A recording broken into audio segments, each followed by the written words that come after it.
जय श्री कृष्णा। जय श्री कृष्ण चैतन्य प्रभु नित्यानंद श्री अद्वैत गदाधर शिवासादि गौर भक्त वृंद हरे कृष्ण कृष्ण कृष्ण हरे हरे हरे राम राम राम हरे। जय सरस्वती माँ ब्रह्मचारी। हरे को सरस्वती सी याउद्रदि याब नते ना अखोइना कनो तौरे ngarangsꯤ अखोई नारदा पुराना पाबा लोइमिन्नखरे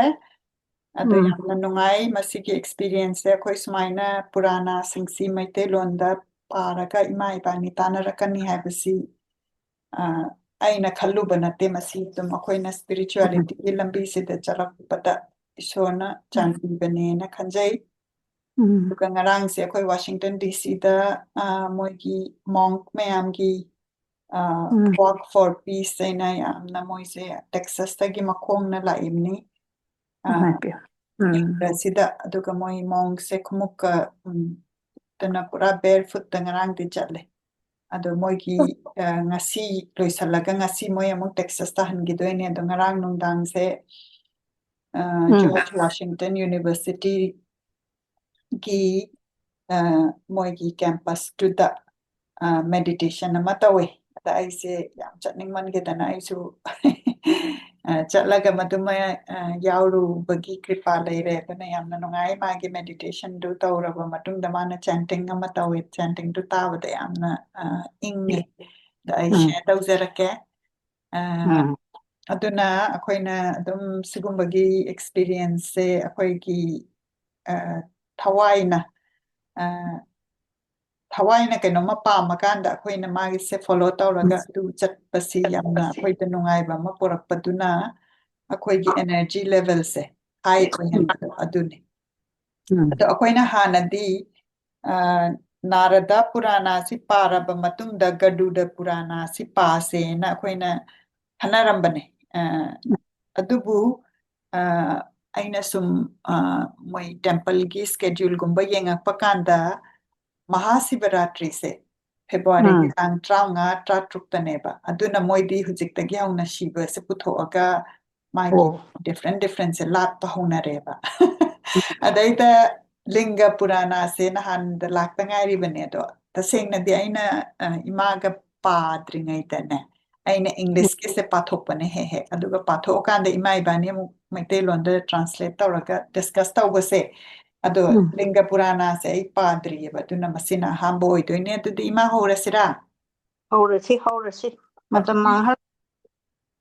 ꯂꯤꯡꯒ ꯄꯨꯔꯥꯅꯥ ꯄꯥꯒꯗꯕꯅꯤꯅ ꯑꯩꯈꯣꯏ ꯁꯤꯕꯗ ꯑꯃꯨꯛꯇꯪ ꯑꯃꯨꯛ ꯈꯣꯏꯔꯝꯃꯤꯟꯅꯁꯤ꯫ ኦም ነመ ಶಿವಾಯ ኦም ነመ ಶಿವಾಯ ኦም ነመ ಶಿವಾಯ።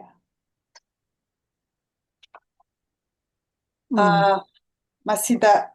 ꯃꯈꯥ ꯇꯥꯅ ꯃꯁꯤꯗ ꯃꯥꯒꯤ ꯏꯟꯇ꯭ꯔꯗꯛꯁꯟꯗ ꯍꯥꯏꯕꯤꯔꯤꯁꯤ ꯄꯨꯔꯥꯅꯥ ꯍꯥꯏꯕꯁꯤ ꯌꯥꯝꯅ ꯑꯔꯨꯕ ꯍꯤꯟꯗꯨꯏꯖꯝꯒꯤ ꯊꯥꯏꯅꯒꯤ ꯋꯥꯔꯤ ꯌꯥꯎꯕ ꯑꯗꯨꯒꯨꯝꯕ ꯂꯥꯏꯔꯤꯛꯅꯤ꯫ ꯄꯨꯔꯥꯅꯥ 19 ꯂꯩ꯫ ꯃꯁꯤ ꯃꯍꯥꯄꯨꯔꯥꯅꯥ ꯀꯧꯏ꯫ ꯑꯗꯨꯒ ꯈꯤꯇꯪ ꯑꯄꯤꯛꯄ ꯄꯨꯔꯥꯅꯥ ꯈꯔꯁꯨ ꯂꯩ, ꯃꯣꯏꯅ ꯎꯞꯄ ꯄꯨꯔꯥꯅꯥ ꯍꯥꯏꯅ ꯀꯧꯏ꯫ ꯑꯗꯣ ꯂꯤꯡꯒ ꯄꯨꯔꯥꯅꯥꯁꯦ ꯃꯍꯥꯄꯨꯔꯥꯅꯥꯅꯦ꯫ ꯑꯗꯒꯤ महापुराणानेबा ꯑꯗꯣ ꯑꯩꯈꯣꯏꯅ ꯄꯥꯔꯤꯕꯁꯦ ꯁꯤꯗꯤ ꯑꯄꯤꯛꯄꯅꯦꯕ꯫ ꯑꯗꯣ ꯑꯩꯈꯣꯏꯅ ꯁꯤꯁꯦ ꯑꯃꯨꯛ ꯀꯣꯟꯅ ꯈꯔ ꯑꯆꯧꯕ ꯂꯥꯏꯔꯤꯛꯇꯒꯤ ꯑꯩ ꯑꯃꯨꯛ ꯄꯥꯖꯔꯛꯀꯦ꯫ ꯑꯗꯨꯏꯁꯨ ꯑꯩꯈꯣꯏꯅ 35ꯁꯤꯗ ꯀꯔꯤ ꯀꯔꯤ ꯌꯥꯎꯒꯦꯁꯦ ꯑꯩꯈꯣꯏꯅ ꯁꯝꯂꯞꯅ ꯈꯪꯕꯗꯣ ꯑꯗꯨ ꯈꯪꯉꯀꯥꯟꯗꯨꯗ ꯑꯩꯈꯣꯏꯅ ꯍꯦꯟꯅ ꯁꯨꯝ ꯄꯥꯔꯛꯀꯗꯣꯏꯅꯦꯕ꯫ ꯑꯗꯨꯏꯗꯤ ꯑꯩꯈꯣꯏꯅ ꯁꯤꯗ ꯂꯤꯡꯒ ꯄꯨꯔꯥꯅꯥꯁꯤꯗ ꯑꯩꯈꯣꯏꯅ ꯈꯪꯉꯛꯀꯗꯣꯏꯁꯤ ꯃꯥ ꯂꯤꯡꯒꯒꯤ ꯃꯔꯝꯗ ꯁꯤꯕꯒꯤ ꯃꯔꯝꯗ ꯈꯤꯇꯪ ꯍꯦꯟꯅ ꯑꯃꯨꯛ ꯈꯪꯉꯛꯑꯅꯤ꯫ ꯑꯗꯒꯤ ꯃꯥꯏ ꯃꯃꯤꯡꯁꯦ ꯗꯤꯐ꯭ꯔꯦꯟꯠ ꯂꯩꯕꯁꯤꯒꯤ ꯃꯔꯝꯗ ꯈꯪꯉꯛꯑꯅꯤ꯫ ꯑꯗꯒꯤ ꯂꯤꯡꯒ ꯋꯔshꯤꯞ ꯇꯧꯔꯤꯁꯤꯅ ꯀꯔꯤꯒꯤꯅꯣ, ꯑꯗꯒꯤ ꯃꯥꯒꯤ ꯀꯩꯅꯣ ꯃꯔꯝꯗ ꯍꯥꯏꯕ ꯇꯥꯔꯦꯀꯣ꯫ ꯑꯗꯨꯅ ꯑꯩꯈꯣꯏꯅ ꯑꯗꯒꯤ ओमेन ꯍꯥꯏꯗꯤ ꯑꯩꯈꯣꯏꯅ ꯀꯩꯅꯣꯝꯃ ꯁꯥꯏꯟꯒꯨꯝꯕ ꯂꯥꯛꯄꯗꯅꯦ ꯃꯥꯏꯁꯦ ꯀꯩꯀꯩꯅꯣ ꯌꯥꯝ ꯏꯔꯤ, ꯌꯥꯝꯅ ꯀꯩꯅꯣ ꯑꯣꯏꯕ꯫ ꯑꯗꯨꯅ ꯁꯤꯒꯨꯝꯕꯁꯤ ꯀꯩꯒꯤꯅꯣꯒ ꯁꯤꯕꯁꯤꯅ ꯗꯤꯁꯇ꯭ꯔꯛꯁꯟꯒꯤ ꯃꯥꯁꯤꯅ ꯂꯥꯏꯅꯤꯗꯅ ꯑꯗꯨꯅ ꯑꯗꯒꯤ ꯑꯩꯈꯣꯏꯅ ꯁꯨꯝ ꯇꯧꯔꯛꯄꯗ ꯑꯩ ꯏꯁꯥꯃꯛꯅꯗꯤ ꯑꯩꯈꯣꯏꯅ ꯑꯉꯥꯡ ꯑꯣꯏꯔꯤꯉꯩꯗ ꯈꯪꯖꯔꯛꯇꯕꯒꯤꯅꯤ ꯑꯗꯣ ꯁꯨꯝ ꯑꯩꯅ ꯁꯥꯎꯠꯇ ꯂꯩꯔꯛꯄ ꯃꯇꯝꯗꯗꯤ ꯃꯣꯏꯅꯅꯦ ꯃꯟꯇ꯭ꯔ ꯁꯣꯟꯕꯁꯦ ꯂꯥꯏꯒꯤ ꯃꯃꯤꯡꯁꯤꯡꯁꯦ ꯂꯥꯏꯒꯤ ꯃꯃꯤꯡ 1,000ꯒ 1 ꯑꯗꯨꯃꯥꯏꯅ ꯂꯩꯕꯁꯦ ꯃꯣꯏꯁꯦ ꯂꯥꯏ ꯃꯃꯤꯡꯁꯦ ꯍꯥꯏꯔꯒꯅꯦ ꯀꯩꯝ ꯍꯥꯏꯗꯅ ꯂꯥꯏ ꯃꯃꯤꯡꯁꯦ ꯁꯣꯜꯂꯦꯕ ꯑꯗꯣ ꯂꯥꯏ ꯃꯃꯤꯡꯒꯤ ꯃꯌꯥꯝꯁꯦ ꯂꯣꯏꯅ ꯌꯥꯎꯋꯦ ꯑꯗꯣ ꯂꯥꯏ ꯃꯃꯤꯡꯁꯦ ꯃꯥꯅ ꯗꯤꯐ꯭ꯔꯦꯟ ꯏꯔꯤꯁꯦ ꯃꯥꯒꯤ ꯃꯃꯤꯡꯗꯨꯒꯤ ꯃꯇꯨꯡ ꯏꯟꯅ ꯃꯥꯏ 에너지 ꯗꯤꯐ꯭ꯔꯦꯟ ꯑꯣꯏꯕꯒꯤꯅꯦꯕ ꯑꯗꯨꯅ ꯃꯗꯨꯒꯤ ꯗꯨꯁꯨ ꯌꯥꯎꯋꯤ ꯑꯗꯨꯅ ꯑꯗꯨꯁꯨ ꯑꯩꯈꯣꯏ ꯁꯣꯟꯃꯤꯟꯅꯁꯤ ꯑꯗꯨꯃꯥꯏꯅ ꯇꯧꯗꯅ ꯑꯩꯈꯣꯏꯅ ꯁꯤꯒꯨꯝꯕ ꯑꯔꯨꯕ ꯂꯥꯏꯔꯤꯛꯁꯤꯡꯁꯤ ꯕꯦꯗꯥꯁ ꯀꯧꯏ ꯑꯗꯨꯒ ꯃꯣꯏꯅ ꯏꯕꯒꯤ ꯀꯩꯅꯣꯁꯦ ꯁ꯭ꯇꯥꯏꯜꯁꯤꯅ ꯊꯣꯛꯈ꯭ꯔꯕ ꯃꯇꯨꯡꯗ ꯏꯔꯛꯄ ꯑꯗꯨꯃꯥꯏꯅ ꯏꯔꯛꯄꯅꯤ ꯑꯗꯒꯤ ꯄꯨꯔꯥꯅꯥ ꯈꯨꯗꯤꯡꯃꯛꯁꯤ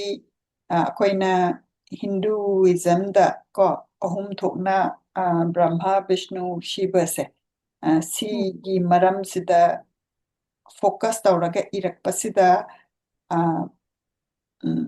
ꯂꯥꯏꯔꯤꯛꯇꯨꯒꯤ ꯃꯇꯨꯡ ꯏꯟꯅ ꯕ꯭ꯔꯍ꯭ꯃꯗ ꯐꯣꯀꯁ ꯇꯧꯕ ꯂꯥꯏꯔꯤꯛ ꯕꯤꯁꯅꯨꯗ ꯐꯣꯀꯁ ꯇꯧꯕ ꯂꯥꯏꯔꯤꯛ ꯁꯤꯕꯗ ꯐꯣꯀꯁ ꯇꯧꯕ ꯂꯥꯏꯔꯤꯛ ꯑꯃꯥꯏꯅ ꯏꯔꯛꯀꯅꯤ ꯑꯗꯒꯤ ꯀꯦꯔꯦꯛꯇꯔꯁꯤꯡ ꯑꯩꯈꯣꯏꯅ ꯑꯗꯨꯝ ꯃꯗꯨꯗ ꯅꯩꯅꯔꯛꯄꯗ ꯔꯥꯃ ꯀ꯭ꯔꯤꯁꯅ ꯁꯤꯅ ꯄꯨꯔꯥ ꯑꯩꯈꯣꯏꯒꯤ ꯑꯋꯥꯡꯕ ꯊꯥꯛꯀꯤ ꯂꯥꯏ ꯑꯣꯏꯅ ꯅꯩꯅꯔꯦ ꯑꯗꯒꯤ ꯕ꯭ꯔꯍ꯭ꯃꯁꯤꯅ ꯀ꯭ꯔꯤꯌꯦꯇꯔ ꯑꯣꯏꯅ ꯅꯩꯅꯔꯛꯑꯦ ꯑꯗꯩ ꯕꯤꯁꯅꯨꯁꯤꯅ ꯄ꯭ꯔꯤꯖꯔꯚꯔ ꯑꯗꯒꯤ ꯁꯤꯕꯁꯤꯅ ꯗꯦꯁꯇ꯭ꯔꯣꯌꯔ ꯀꯣ ꯁꯤꯅꯦꯕ ꯃꯣꯏ ꯑꯍꯨꯝꯒꯤ ꯔꯣꯜꯁꯦ ꯑꯗꯨꯅ ꯔꯥꯃꯥꯌꯅ ꯃꯍꯥꯚꯥꯔꯠꯁꯤꯁꯨ ꯃꯗꯨꯃꯁꯨ ꯑꯗꯨꯝ ꯌꯥꯝ ꯏꯝꯄꯣꯔꯇꯦꯟ ꯑꯣꯏꯕ ꯂꯥꯏꯔꯤꯛꯅꯤ ꯑꯗꯣ ꯑꯩꯈꯣꯏꯅ ꯄꯨꯔꯥꯅꯥꯁꯤ ꯀꯔꯝ ꯀꯥꯟꯗ ꯏꯔꯛꯈꯤꯒꯦ ꯍꯥꯏꯕꯁꯤ ꯑꯦꯛꯖꯦꯛ ꯗꯦꯠ ꯈꯪꯗ꯭ꯔꯒꯁꯨ ꯃꯥꯒꯤ ꯋꯥꯔꯤꯁꯤꯗꯤ ꯆꯤꯟꯗ ꯖꯦꯅꯦꯔꯦꯁꯟ ꯑꯥꯐꯇꯔ ꯖꯦꯅꯦꯔꯦꯁꯟꯁꯦ ꯄꯥꯁ ꯗꯥꯎꯟ ꯇꯧꯔꯛꯄ ꯑꯗꯨꯒꯨꯝꯕ ꯋꯥꯔꯤꯁꯤꯡꯅꯤ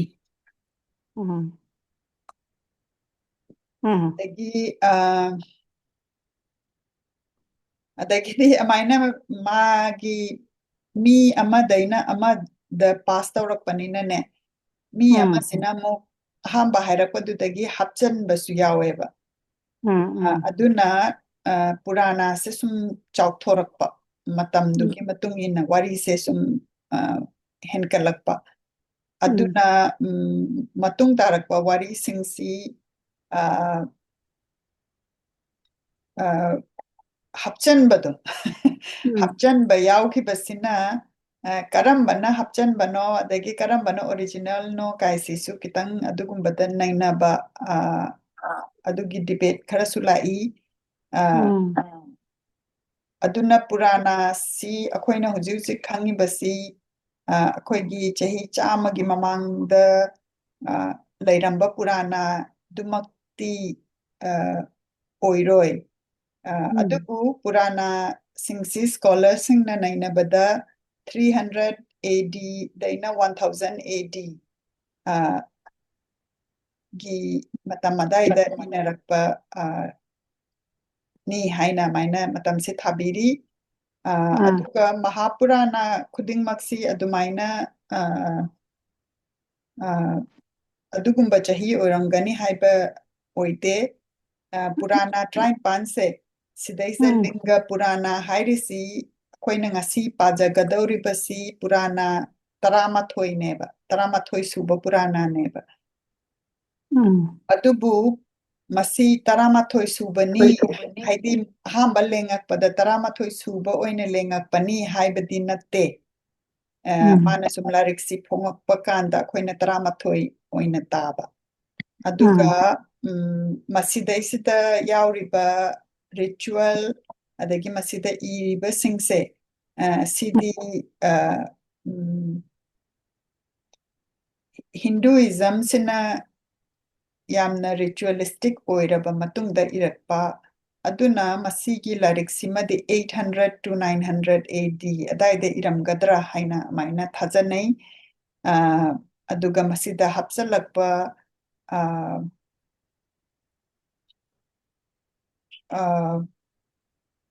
ꯍꯥꯞꯆꯟꯕ ꯈꯣꯠꯄꯒꯤ ꯁꯤꯅꯅꯦ ꯂꯤꯡꯒ ꯄꯨꯔꯥꯅꯥꯒꯤ ꯋꯥꯔꯤꯗꯗꯤ ꯌꯥꯝ ꯀꯟꯅ ꯍꯥꯞꯆꯜꯂꯛꯑꯝꯃꯣꯏꯗ꯭ꯔꯥ ꯍꯥꯏꯅ ꯈꯜꯂꯤ ꯍꯥꯏ ꯑꯗꯨꯒ ꯃꯁꯤꯗ ꯌꯥꯎꯔꯤꯕ ꯋꯥꯔꯤ ꯑꯗꯒꯤ ꯔꯤꯆꯨꯋꯦꯜ ꯁꯤꯡꯁꯤ ꯄꯨꯔꯥꯅꯥ ꯑꯇꯩꯗꯁꯨ ꯑꯗꯨꯝ ꯌꯥꯝ ꯐꯖꯅ ꯌꯥꯎꯏ ꯍꯥꯏꯗꯤ ꯆꯞ ꯃꯥꯟꯅꯅ ꯑꯗꯨꯝ ꯌꯥꯎꯔꯝꯃꯤ ꯑꯗꯨꯅ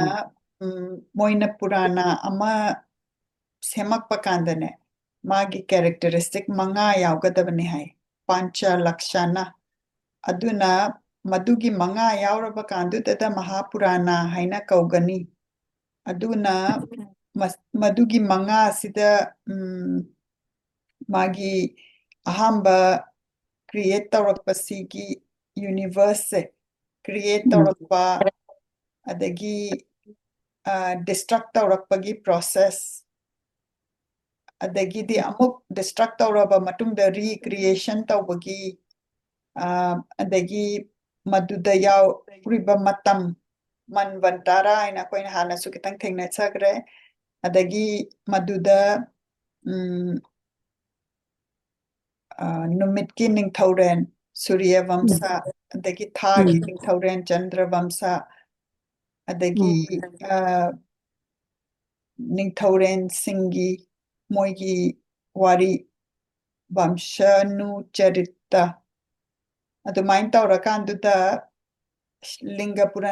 ꯄꯨꯔꯥꯅꯥꯁꯤꯁꯨ ꯁꯤꯒꯤ 5 ꯌꯥꯎꯒꯗꯕ ꯃꯆꯥꯛꯁꯦ ꯂꯣꯏꯅꯃꯛ ꯌꯥꯎꯕ ꯑꯗꯨꯅ ꯃꯥꯁꯤ ꯃꯍꯥꯄꯨꯔꯥꯅꯥꯅꯤ ꯍꯥꯏꯕꯁꯤ ꯃꯌꯥꯝꯅ ꯌꯥꯅꯕ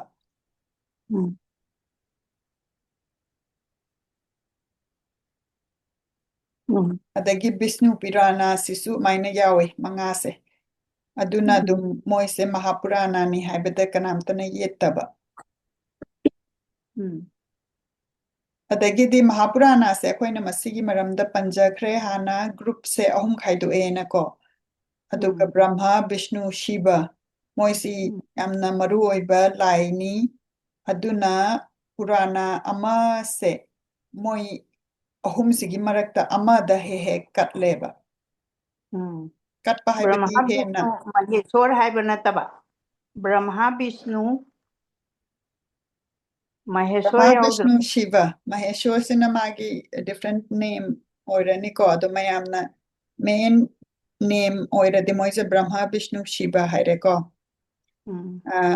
ꯑꯗꯒꯤ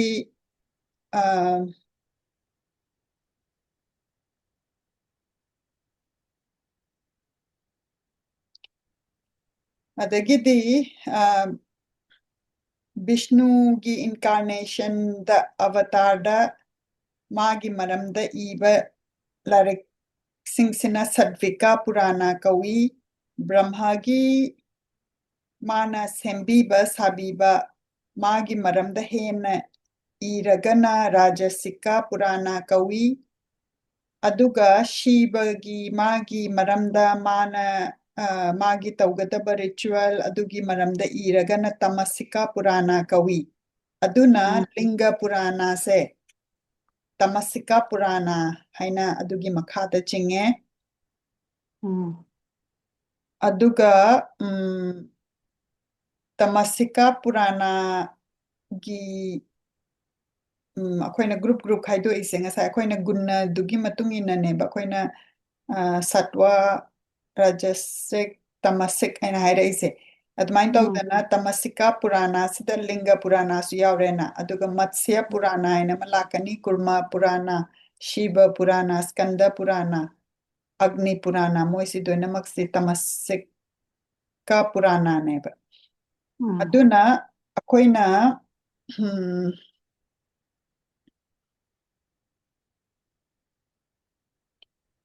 ꯕꯦꯗ ꯕ꯭ꯌꯥꯁꯁꯤꯅ ꯃꯍꯥꯚꯥꯔꯠꯇꯁꯤ ꯏꯕꯤꯔꯝꯕꯅꯤ ꯍꯥꯏꯕꯁꯤ ꯑꯩꯈꯣꯏ ꯍꯥꯟꯅꯁꯨ ꯄꯟꯖꯈ꯭ꯔꯦ ꯑꯗꯨꯒ ꯃꯍꯥꯚꯥꯔꯠꯁꯤ ꯁ꯭ꯂꯣꯀꯥꯁ 1,00,000 ꯍꯦꯟꯅ ꯂꯩꯕ ꯑꯗꯨꯒꯨꯝꯕ ꯂꯥꯏꯔꯤꯛꯅꯤ ꯑꯗꯣ ꯕꯦꯗ ꯕ꯭ꯌꯥꯁꯁꯤꯅꯅꯦ ꯃꯗꯨ ꯏꯔꯕ ꯃꯇꯨꯡꯗꯐꯥꯎ ꯃꯥꯁꯦ ꯄꯦꯟꯗ꯭ꯔꯕ ꯗꯒꯤꯅꯦ ꯃꯥꯁꯦ ꯑꯃꯨꯛꯅꯦ ꯍꯧꯖꯤꯛꯀꯤ ꯃꯍꯥꯄꯨꯔꯥꯅ 35ꯁꯦ ꯑꯃꯨꯛ ꯐꯝꯃꯒ ꯏꯈꯠꯂꯛꯄ ꯑꯗꯣ ꯃꯥꯅ ꯏꯕꯁꯤꯗ ꯃꯍꯥꯄꯨꯔꯥꯅ 35ꯁꯦ ꯂꯥꯛ 3ꯒꯤ ꯁ꯭ꯂꯣꯀꯥꯁ ꯏꯕ ꯑꯗꯨꯒꯨꯝꯕ ꯃꯍꯥꯄꯨꯔꯥꯅꯅꯤ ꯑꯗꯨꯅ ꯄꯨꯂꯞꯅ ꯂꯥꯛ 5ꯃꯨꯛꯀꯤ ꯁ꯭ꯂꯣꯀꯥꯁꯦ ꯃꯥꯅ ꯏꯔꯝꯃꯦꯕ ꯑꯗꯨꯅ ꯃꯤ ꯑꯃꯅ ꯁꯨꯃꯥꯏꯅ ꯑꯁꯨꯛ ꯌꯥꯝꯕꯁꯦ ꯑꯁꯨꯛ ꯌꯥꯝꯕ ꯂꯤꯇꯔꯦꯆꯔꯁꯦ ꯏꯕ ꯍꯥꯏꯕꯁꯤ ꯑꯣꯏꯊꯣꯛꯇꯦ ꯑꯣꯏꯊꯣꯛꯇꯦ ꯑꯗꯨꯅ ꯕꯦꯗ ꯚ꯭ꯌꯥꯁꯁꯤꯅ ꯃꯥꯅ ꯃꯥꯒꯤ ꯑꯣꯔꯤꯖꯤꯅꯦꯜ ꯇꯦꯛꯁꯁꯦ ꯄꯨꯔꯥꯅꯥ ꯁꯝꯍꯤꯇꯥ ꯍꯥꯏꯅ ꯑꯃꯥꯏꯅ ꯀꯝꯄꯣꯖ ꯇꯧꯔꯕ ꯃꯇꯨꯡꯗ ꯃꯥꯒꯤ ꯃꯥꯒꯤ ꯁꯥꯇ꯭ꯔ ꯃꯥꯒꯤ ꯗꯤꯁꯥꯏꯄꯜꯁꯤꯡꯅꯅꯦ ꯃꯥꯒꯤ ꯗꯤꯁꯥꯏꯄꯜꯁꯤꯗ ꯈ꯭ꯋꯥꯏꯗꯒꯤ ꯀꯩꯅꯣ ꯃꯔꯨ ꯑꯣꯏꯕ ꯗꯤꯁꯥꯏꯄꯜ ꯃꯥꯒꯤ ꯁꯥꯇ꯭ꯔꯁꯦ ꯂꯣꯃꯥ ꯍꯔꯁꯥꯅꯥ ꯔꯣꯃꯥ ꯍꯔꯁꯥꯅꯥ ꯍꯥꯏꯅꯁꯨ ꯈꯪꯅꯕ ꯃꯥꯁꯤꯅ ꯄꯨꯔꯥꯅꯥꯁꯤꯡꯁꯦ ꯃꯌꯥꯝꯗ ꯂꯤꯕꯁꯦ ꯃꯥꯒꯤ ꯃꯊꯧ ꯑꯣꯏꯌꯦꯕ ꯃꯁꯤ ꯑꯩꯈꯣꯏꯅ ꯄ꯭ꯔꯤꯚꯤꯌꯁ ꯄꯨꯔꯥꯅꯥꯗꯁꯨ ꯃꯥꯏ ꯃꯃꯤꯡꯁꯦ ꯑꯩꯈꯣꯏꯅ ꯇꯥꯖꯈ꯭ꯔꯦ ꯑꯗꯒꯤꯗꯤ ꯕꯦꯗ ꯚ꯭ꯌꯥꯁ ꯑꯁꯤꯅꯅꯦ ꯃꯥꯁꯤꯅ ꯌꯥꯝꯅ ꯑꯐꯥꯎꯕ ꯑꯆꯧꯕ ꯃꯨꯅꯤ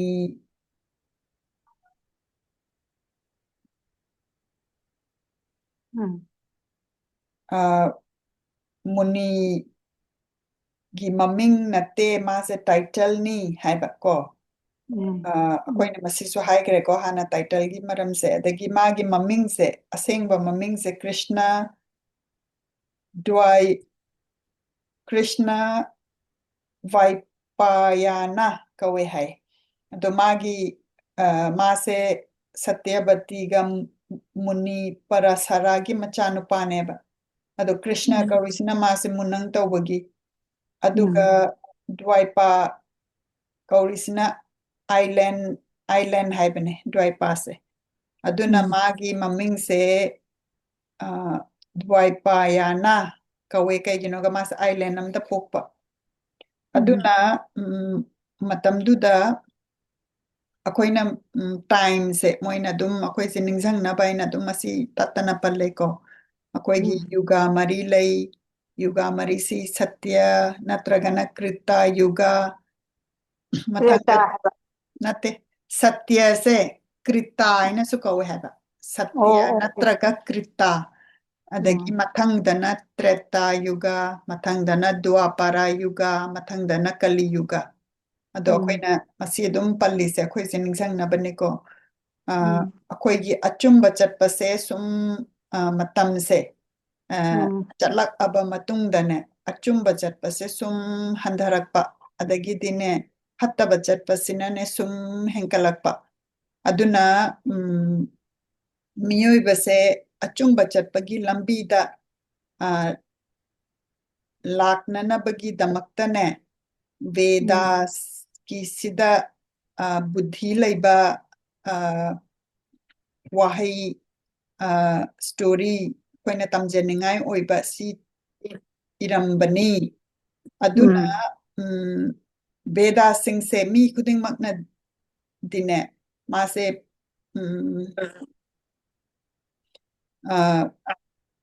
ꯀꯩꯅꯣ ꯑꯣꯏꯕ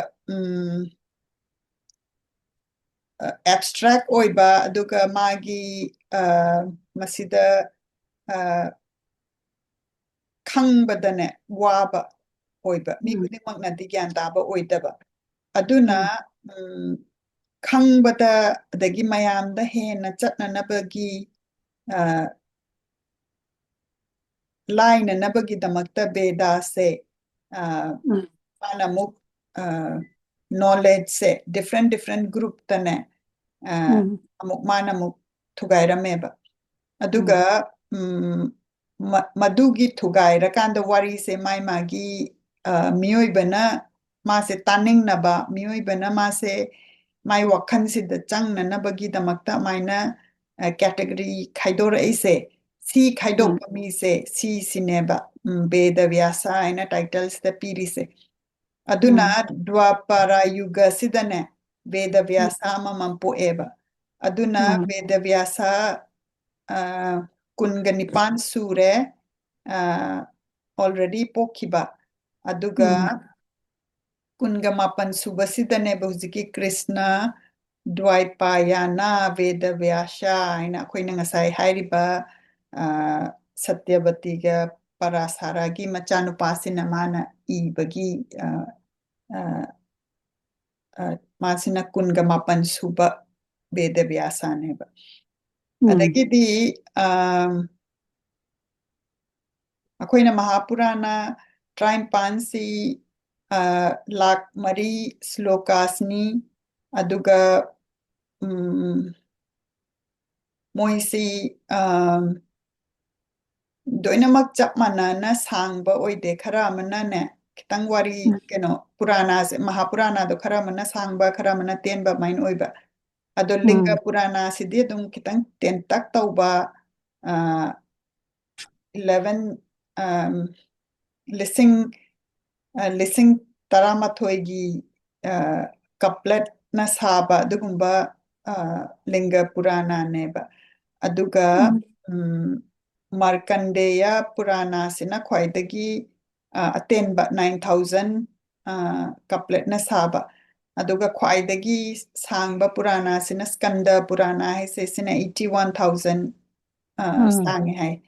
adai linga Purana se ani thokna khaidoe ahambagi sina Purva Bhaga aduga mathangi part sina Uttara Bhaga aina aduna ahambagi part si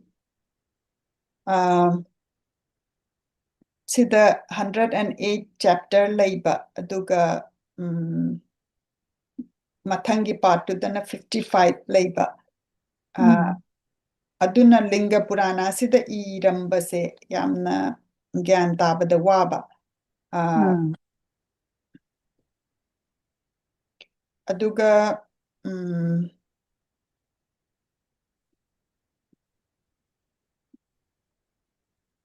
aduna mana composition tawrambase yamna kitang luna thambirambanina magi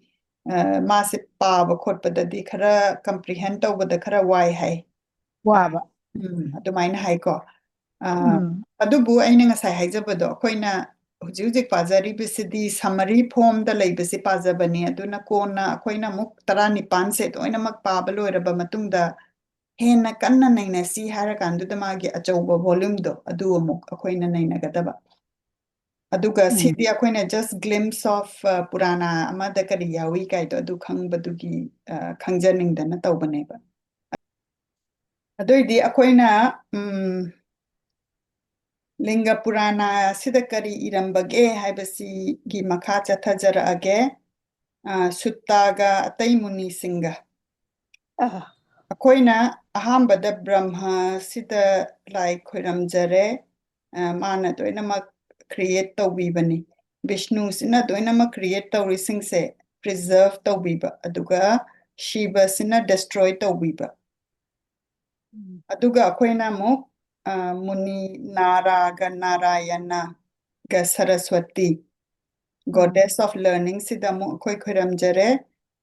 adagi akhoina muk Muni Veda Vyasa sida khoiramjare masigi matung sidada akhoina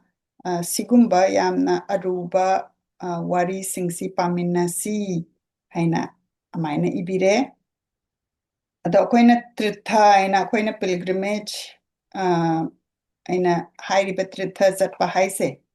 pilgrimage chatpase sineba adudaiduta Narada se ngasagi Muni Narada si Tirtha mafam se yamna chatpa aduga masina ne Tirtha mafam mayam se chalaba matungda umang ama leirame umang sigi maming se Naimi Sharanya kawe umang se aduda Naini Sharana adugi matam sidane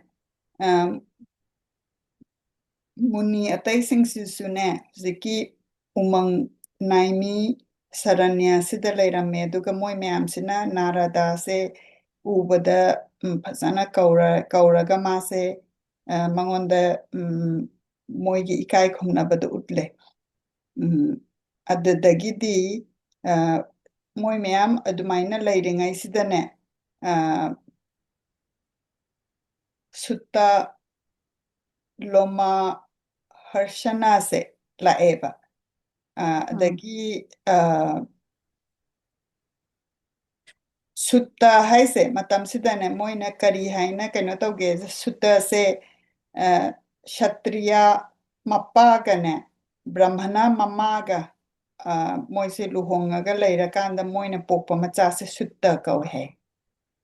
ꯁꯨꯠꯇꯗꯤ ꯀꯩꯅꯣꯅꯤ ꯐꯠꯇꯕ ꯖꯥꯇꯤꯗꯨ ꯅꯠꯇ꯭ꯔꯣ ꯅꯠꯇꯦ ꯑꯗꯨꯅ ꯁꯨꯗ꯭ꯔ ꯑꯣ ꯐꯠꯇꯕ ꯍꯥꯏꯕ ꯌꯥꯗꯦ ꯑꯩꯈꯣꯏꯅ ꯃꯁꯤꯒꯤꯁꯤ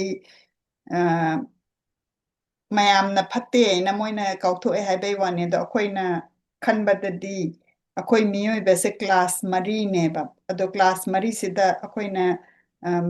ꯃꯥꯒꯤ ꯀꯦꯔꯦꯛꯇꯔꯤꯁꯇꯤꯛꯇꯣ ꯂꯩꯕꯅꯦꯕ ꯑꯗꯨꯅ ꯁꯨꯠꯇ ꯍꯥꯏꯕꯅꯦꯕꯀꯣ ꯑꯃꯗꯨꯅ ꯁꯨꯗ꯭ꯔ ꯍꯥꯏꯕ ꯑꯗꯨꯅ ꯃꯥꯅ ꯁꯨꯠꯇ ꯍꯥꯏꯅ ꯀꯧꯔꯤꯁꯦ ꯀꯃꯥꯏꯅ ꯀꯧꯒꯦꯗ ꯁꯇ꯭ꯔꯤꯌꯥ ꯃꯄꯥꯅ ꯕ꯭ꯔꯍꯃꯅ ꯃꯃꯥ ꯂꯧꯔꯀꯥꯟꯗ ꯄꯣꯛꯄ ꯃꯆꯥꯁꯦ ꯀꯣ ꯑꯗꯒꯤꯗꯤ ꯉꯁꯥꯏꯒꯤ ꯂꯣꯃꯥ ꯍꯔꯁꯅꯥꯁꯤꯅ ꯃꯌꯥꯝ ꯃꯣꯏꯒꯤ ꯃꯨꯅꯤ ꯃꯌꯥꯝꯁꯤꯅ ꯂꯣꯃꯥ ꯍꯔꯁꯅꯥꯁꯤꯗꯅꯦ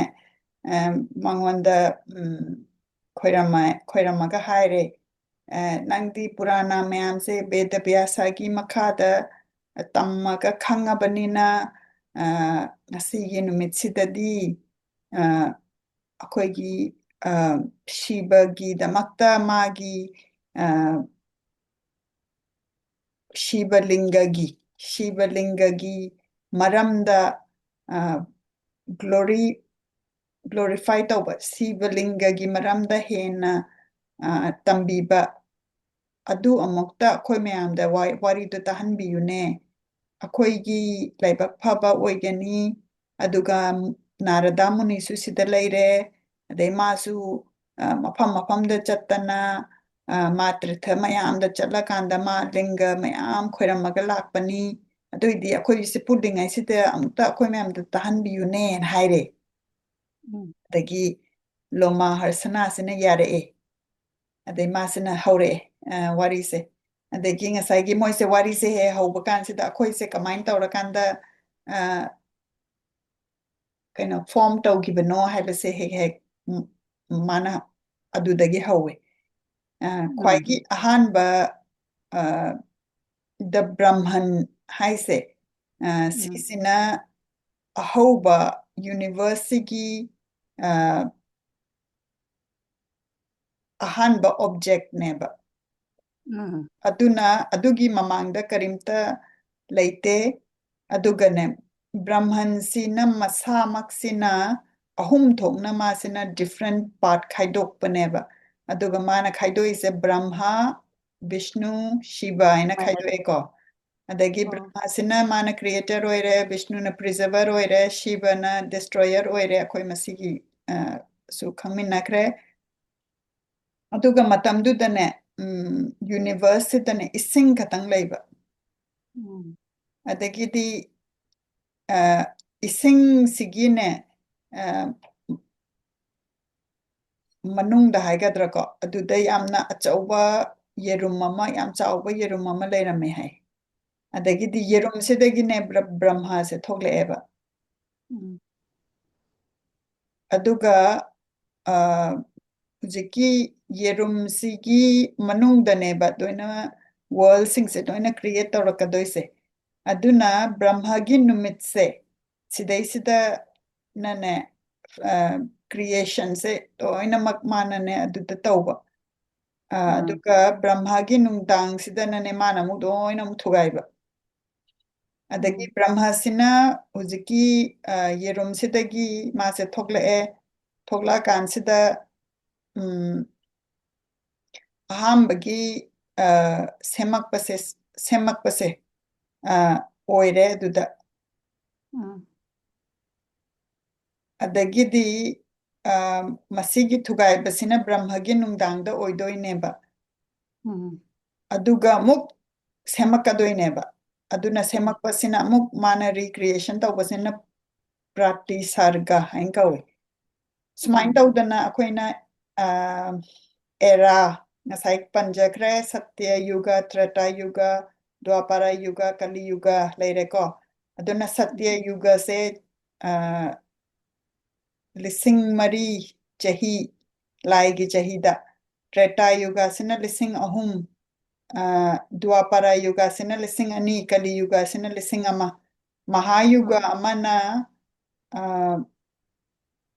satya yuga daina ne kali yuga bhauroi babosine ba mahayuga mamam hairise adagidi aduna laigi chahida lising tara mukse mahayuga ama oiba adubu magi yuga singse marak ki intervening hai tare marak ki sidasu matam kharadi hena duda muglaiba sandhyamsa haise era amaga era amagi manung dudasu madugi transition dudasu matam khara layeba haibadi satya yuga daina treta yuga ga da hong base sina muk chahi taret 700 years adagi treta yuga daina dwapara yuga bho mu hong basina 500 years dwapara yuga daina kali yuga yung hong basina muk 300 years adagi kali yuga daina muk kali yuga se loiraba matungdane satya yuga se lakadoineba muk sidaisi transition sina muk 500 years oibako aduna si meyam si doina tinjanarakanda muk 2000 lising ani chahi neba aduna mahayuga ama sina lising trainthoi chahi se laigi chahi da paba ado laigi chahi ama se kamaina muk akhoi miyoi bagi chahi da muk understand tawseba adoidi masida hairisi akoina nimisa adudu masisa akoina hana so haigre aduna masigi si ma kanjarage Kalo kalo kaiginoga akoina masi purana amadudasu haizakre taurani anjalaga deba aduma mayam yankhatpiro haidi akoina akoigi numitsiga laisigi numitsiga se laisingi numitsina yamna sangba heleba yeleba brahmagi mikup amadane brahmana ne mit amutang kupamadane kano taweba chahi manu kayano ueba aw aduna ahaisine aidi brahmagi damaktadi mana ayukta semaga nungdangda muk thugairi neba do akhoi adu pura man badaraga oidana admain oiridana admaina tawba tuti adagidi numitsi haurakpa kanda brahmana tawrise masinane magi ahanbadane machanupa ahum semeba magi kano mai makoksina ko mai makoksina men hum seme mana machasi maming sananda sanaka sanatana kawe ado mase purana ataidadi macha mari lei hai ado macha mari subasana sanata kumara haina kaure ado moi singse toina mak muni oire kansita yamna akanba meditation se moise tauba adagidi brahmasana muk mase macha mapana amuk magi makokki power se use taurakanda poe amuk seme marichi brigu angira pulastia pulaha kratu daksha arti vasisthaina adagidi manane yamna creation se yamna thuna yangna chatnanabagi damaktane ma masagi ne body se ꯑꯅꯤ ꯎꯝ ꯊꯣꯛꯑꯦ ꯊꯣꯛꯄ ꯀꯥꯟꯁꯤꯗ ꯃꯥꯒꯤ ꯅꯨꯄꯥ ꯑꯣꯏꯕꯒꯤ ꯅꯨꯄꯥ ꯑꯣꯏꯅ ꯁꯦꯝꯕ ꯁꯤꯅ ꯁ꯭ꯋꯌꯝꯚꯨꯕ ꯃꯥꯅꯨ ꯍꯥꯏꯅ ꯀꯧꯔꯦ ꯅꯨꯄꯤ ꯑꯣꯏꯅ ꯁꯦꯝꯕꯁꯤꯅ ꯁꯠꯇꯔꯨꯄꯥ ꯍꯥꯏꯅ ꯀꯧꯔꯦ ꯎꯝ ꯑꯗꯨꯒ ꯃꯣꯏꯁꯤ ꯂꯨꯍꯣꯡꯉꯕ ꯃꯇꯨꯡꯗ ꯃꯆꯥ ꯅꯨꯄꯥ ꯑꯅꯤꯒ ꯅꯨꯄꯤ ꯑꯅꯤꯒ ꯄꯣꯛꯑꯦ ꯃꯆꯥ ꯅꯨꯄꯥ ꯎꯝ ꯑꯅꯤꯁꯦ ꯁꯤꯅ ꯎꯠꯇꯅ ꯄꯥꯗꯥꯒ ꯄ꯭ꯔꯤꯌꯥꯚꯇ꯭ꯔꯒ ꯀꯧꯔꯦ ꯃꯆꯥꯅꯨꯄꯤꯁꯤꯅ ꯑꯀꯨꯇꯤꯒ ꯄ꯭ꯔꯁꯨꯇꯤꯒ ꯀꯧꯔꯦ ꯑꯗꯣ ꯎꯝ ꯗꯛꯁꯥꯁꯤꯅ ꯄ꯭ꯔꯁꯨꯇꯤꯁꯦ ꯂꯨꯍꯣꯡꯉꯦ ꯑꯗꯨꯒ ꯃꯣꯏꯁꯦ ꯃꯆꯥ ꯀꯨꯟꯒ ꯃꯔꯤ ꯃꯆꯥꯅꯨꯄꯤ ꯀꯨꯟꯒ ꯃꯔꯤ ꯂꯩꯔꯦ ꯎꯝ ꯑꯗꯣ ꯃꯁꯤ ꯀꯨꯟꯃꯔꯤ ꯍꯥꯏꯁꯦ ꯈꯔ ꯑꯃꯗꯅ ꯌꯥꯡꯈꯩꯅꯦ ꯍꯥꯏꯅꯁꯨ ꯍꯥꯏ ꯈꯔ ꯑꯃꯗꯅ ꯍꯨꯝꯐꯨꯅꯦ ꯍꯥꯏꯅꯁꯨ ꯍꯥꯏ ꯑꯗꯨꯕꯨ ꯃꯗꯨꯗ ꯗꯛꯁꯥꯒꯤ ꯃꯆꯥꯅꯨꯄꯤꯅꯦ ꯎꯝ ꯁꯇꯤ ꯀꯧꯕ ꯑꯃ ꯌꯥꯎꯋꯦ ꯃꯗꯨꯗ ꯁꯤꯁꯦ ꯎꯝ ꯃꯥꯅ ꯁꯤꯕꯗ ꯂꯨꯍꯣꯡꯉꯦꯕ ꯑꯗꯣ ꯎꯝ ꯁꯇꯤꯁꯤꯅ ꯂꯩꯇ꯭ꯔꯕ ꯀꯥꯟꯗꯅꯦ ꯃꯥꯁꯦ ꯄꯥꯔꯕꯇꯤ ꯑꯣꯏꯅꯅꯦ ꯄꯣꯛꯑꯦꯕ ꯃꯥꯁꯦ ꯍꯤꯃꯥꯂꯌꯥꯒꯤ ꯃꯆꯥꯅꯨꯄꯤ ꯍꯤꯃꯥꯂꯌꯥꯁꯀꯤ ꯃꯆꯥꯅꯨꯄꯤ ꯑꯣꯏꯕ ꯑꯗꯨꯒ ꯎꯝ ꯄꯥꯔꯕꯇꯤꯁꯦ ꯁꯤꯁꯤ ꯎꯝ ꯁꯤꯕꯗ ꯂꯨꯍꯣꯡꯉꯦꯕ ꯑꯗꯒꯤ ꯎꯝ ꯃꯁꯤꯒꯤ ꯋꯥꯔꯤꯁꯤꯗ ꯌꯥꯎꯕ ꯅꯠꯇꯦ ꯑꯗꯣ ꯑꯩꯅ ꯑꯃꯨꯛ ꯑꯇꯩ ꯂꯥꯏꯔꯤꯛ ꯄꯥꯔꯕ ꯀꯥꯟꯗ ꯄꯥꯔꯕꯇꯤꯁꯤ ꯄ꯭ꯔꯚꯨꯄꯥꯗꯅ ꯍꯤꯃꯥꯂꯌꯥꯁ ꯑꯩꯅ ꯍꯥꯏꯁꯦ ꯆꯤꯡꯗꯒꯤ ꯄꯣꯛꯄ ꯎꯝ ꯃꯆꯥꯅꯨꯄꯤꯁꯦ ꯃꯥꯁꯦ ꯑꯃꯨꯛ ꯃꯥꯅ ꯃꯅꯤꯄꯨꯔꯒꯤꯅꯦꯅ ꯃꯥꯅ ꯄꯟꯕꯤꯔꯝꯃꯦꯕ ꯑꯗꯨ ꯎꯝ ꯊꯤꯒꯠꯄꯗꯤ ꯑꯩꯅ ꯃꯗꯨꯃ ꯊꯝꯖꯔꯤ ꯎꯝ ꯑꯗꯒꯤ ꯕ꯭ꯔꯍ꯭ꯃꯅ ꯁꯤꯕꯗ ꯍꯥꯏꯔꯦ ꯎꯝ ꯑꯩꯅ ꯁꯦꯝꯃꯤꯁꯦ ꯑꯩ ꯏꯇꯣꯝꯗ ꯁꯦꯝꯕꯗ ꯃꯥꯁꯦ ꯋꯥꯕ ꯍꯥꯏꯕꯗꯤ ꯊꯕꯛꯁꯦ ꯁꯨꯝ ꯌꯥꯝꯁꯜꯂꯕ ꯑꯗꯨꯅ ꯎꯝ ꯁꯤ ꯁꯦꯝꯃꯤꯁꯦ ꯑꯩꯒꯤ ꯃꯇꯦꯡ ꯈꯔ ꯇꯧꯕꯤꯔꯣꯗꯅ ꯍꯥꯏꯅ ꯁꯤꯕꯁꯤꯗ ꯍꯥꯏꯔꯦꯕ ꯑꯗꯩ ꯁꯤꯕꯁꯤ ꯎꯝ ꯍꯔꯥꯎꯔꯦ ꯃꯥ ꯍꯣꯏ ꯍꯣꯏ ꯑꯅ ꯍꯥꯏꯔꯦ ꯑꯗꯒꯤꯗꯤꯅꯦ ꯃꯥꯁꯤꯅꯅꯦ ꯃꯥꯒꯅꯦ ꯆꯞ ꯃꯥꯟꯅꯕ ꯑꯃꯨꯛ ꯁꯦꯝꯒꯠꯂꯛꯑꯦ ꯑꯗꯒꯤ ꯃꯥꯒ ꯆꯞ ꯃꯥꯟꯅꯕ ꯃꯁꯛꯀ ꯃꯥꯟꯅꯕꯁꯦ ꯁꯦꯝꯒꯠꯂ ꯀꯥꯟꯁꯤꯗ ꯃꯣꯏꯁꯦ ꯑꯃꯨꯛ ꯀꯔꯤ ꯀꯧꯔꯒꯦꯗ ꯔꯨꯗ꯭ꯔꯥꯁ ꯀꯧꯋꯦꯕ ꯃꯥꯅ ꯁꯦꯝꯃꯤꯕꯁꯤꯡꯁꯦ ꯑꯗꯩ ꯔꯨꯗ꯭ꯔ ꯎꯝ ꯕ꯭ꯔꯍ꯭ꯃꯅꯅꯦ ꯀꯩꯅꯣꯅꯦ ꯅꯪ ꯇꯧꯔꯤꯗꯨꯕꯣ ꯅꯪꯅ ꯑꯗꯨꯝ ꯍꯤꯡꯉꯒ ꯂꯩꯔꯒꯗꯕ ꯅꯪꯗꯧꯅ ꯇꯧꯕꯁꯤ ꯁꯦꯝꯃꯤꯗꯨ ꯁꯤꯒꯗꯕ ꯁꯦꯝꯒꯗꯕꯅꯤꯅꯦ ꯍꯥꯏꯕꯗꯤ ꯃꯣꯔꯇꯦꯜ ꯑꯣꯏꯕ ꯕꯤꯡ ꯁꯦꯝꯃꯨꯅꯦꯅ ꯕ꯭ꯔꯍ꯭ꯃꯅ ꯑꯃꯨꯛ ꯂꯥꯎꯔꯛꯑꯦ ꯎꯝ ꯑꯗꯒꯤꯗꯤ ꯁꯤꯕꯁꯤꯅ ꯑꯦ ꯑꯗꯨꯗꯤ ꯑꯩ ꯇꯧ ꯉꯝꯃꯣꯏ ꯍꯥꯏꯅ ꯍꯥꯏꯗꯣꯔꯛꯑꯦ ꯑꯗꯩꯗꯤ ꯕ꯭ꯔꯍ꯭ꯃꯅ ꯍꯥꯏꯔꯦ ꯑꯗꯨꯗꯤ ꯏꯕꯨꯡꯉꯣ ꯇꯣꯛꯄꯤꯔꯣ ꯇꯣꯛꯄꯤꯔꯣ ꯀꯩꯝꯇ ꯁꯦꯝꯕ ꯌꯥꯎꯕꯤꯔꯛꯑꯅꯨ ꯑꯩ ꯁꯦꯝꯖꯔꯒꯦꯅ ꯍꯥꯏꯔꯦ ꯎꯝ ꯑꯗꯒꯤꯗꯤ ꯁꯤꯕꯁꯦ ꯃꯥꯁꯦ ꯁꯦꯝꯕꯗꯣ ꯇꯣꯛꯑꯦ ꯑꯗꯨꯕꯨ ꯃꯥꯅ ꯁꯦꯝꯈ꯭ꯔꯕ ꯔꯨꯗ꯭ꯔꯁꯤꯡꯗꯣ ꯑꯗꯨꯗꯤ ꯑꯗꯨꯝ ꯎꯝ ꯂꯩꯔꯦꯕꯀꯣ ꯎꯝ ꯑꯗꯒꯤ ꯌꯣꯒꯥꯒꯤ ꯃꯇꯥꯡꯁꯤꯗ ꯑꯃꯨꯛ ꯉꯁꯥꯏꯒꯤ ꯂꯣꯃꯥ ꯍꯔꯁꯅꯥꯁꯤꯅ ꯃꯨꯅꯤꯁꯤꯡꯁꯤꯅ ꯂꯣꯃꯥ ꯍꯔꯁꯅꯥꯗ ꯑꯃꯨꯛ ꯍꯪꯉꯦ ꯌꯣꯒꯥ ꯍꯥꯏꯁꯦ ꯃꯁꯤꯒꯤ ꯃꯔꯝꯗ ꯈꯤꯇꯪ ꯍꯥꯏꯕꯤꯌꯨ ꯍꯥꯏꯅ ꯑꯗꯩ ꯂꯣꯃꯥ ꯍꯔꯁꯔꯥ ꯑꯁꯤꯅ ꯂꯣꯃꯥ ꯍꯔꯁꯅꯥ ꯑꯁꯤꯅ ꯍꯥꯏꯔꯛꯑꯦ ꯑꯃꯨꯛ ꯌꯣꯒꯥ ꯍꯥꯏꯕꯗꯤ ꯃꯥꯁꯦ ꯌꯨꯅꯤꯌꯟ ꯍꯥꯏꯕꯅꯤ ꯃꯁꯤꯒꯤ ꯃꯦꯗꯤꯇꯦꯁꯟꯒꯤ ꯇꯦꯛꯅꯤꯛꯁꯤꯅ ꯑꯩꯈꯣꯏꯒꯤ ꯂꯥꯏꯒꯤ ꯑꯥꯠꯃꯥ ꯍꯥꯏꯕꯗꯤ ꯄꯔꯝ ꯑꯥꯠꯃꯟꯒ ꯑꯩꯈꯣꯏꯒꯤ ꯃꯤꯑꯣꯏꯕꯗ ꯂꯩꯕ ꯑꯥꯠꯃꯟ ꯖꯤꯕ ꯑꯥꯠꯃꯟꯁꯤꯒ ꯖꯤꯕꯥꯠꯃ ꯑꯃꯗꯤ ꯄꯔꯥꯠꯃ ꯑꯅꯤꯁꯤ ꯄꯨꯟꯕꯗꯨꯒꯤ ꯎꯝ ꯌꯨꯅꯤꯌꯟꯗꯨꯅꯤ ꯌꯣꯒꯥ ꯍꯥꯏꯕꯁꯤ ꯍꯥꯏꯕ ꯑꯗꯣ ꯎꯝ ꯁꯤꯕꯁꯦ ꯃꯥꯁꯦ ꯄꯁꯨꯄꯇꯤ ꯍꯥꯏꯅꯁꯨ ꯈꯪꯅꯩ ꯍꯥꯏꯌꯦ ꯑꯧ ꯄꯁꯨꯄꯇꯤ ꯀꯧꯕ ꯑꯃꯗꯤ ꯑꯩ ꯇꯥꯈ꯭ꯔꯦ ꯑꯗꯨ ꯑꯗꯨꯅ ꯃꯍꯥꯗꯦꯕ ꯃꯥꯜꯂꯦ ꯑꯗꯨ ꯄꯁꯨꯄꯇꯤꯁꯨ ꯃꯥꯅꯅꯦ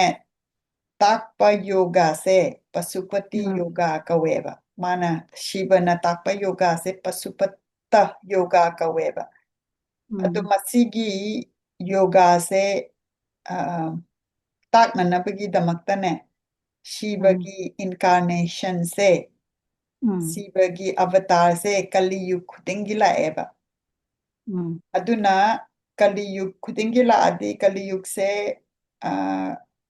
ꯀꯨꯟꯒ ꯅꯤꯄꯥꯟꯂꯛ ꯁꯨꯔꯦ ꯍꯥꯏꯔꯦꯀꯣ ꯃꯣꯏꯅ ꯍꯧꯖꯤꯛ ꯎꯝ ꯍꯧꯖꯤꯛꯀꯤ ꯀꯜꯄꯁꯤꯗ ꯀꯨꯟꯒ ꯅꯤꯄꯥꯟ ꯀꯂꯤꯌꯨꯒ ꯂꯩꯔꯦ ꯑꯗꯨꯅ ꯀꯨꯟꯒ ꯅꯤꯄꯥꯟꯒꯤ ꯏꯟꯀꯥꯔꯅꯦꯁꯟ ꯑꯣꯜꯔꯦꯗꯤ ꯁꯤꯕꯒꯤ ꯂꯩꯈ꯭ꯔꯦ ꯑꯗꯣ ꯃꯣꯏꯁꯦ ꯌꯣꯒꯦꯁ꯭ꯋꯔꯥꯁ ꯍꯥꯏꯅꯁꯨ ꯀꯧꯏ ꯃꯥꯒꯤ ꯏꯟꯀꯥꯔꯅꯦꯁꯟꯁꯦ ꯑꯗꯣ ꯃꯥꯒꯤ ꯎꯝ ꯏꯟꯀꯥꯔꯅꯦꯁꯟꯁꯤꯡꯁꯦ ꯃꯣꯏꯅ ꯑꯃꯨꯛ ꯃꯁꯤꯗ ꯃꯊꯪ ꯃꯊꯪ ꯃꯁꯤꯗ ꯄꯟꯕꯤꯔꯤ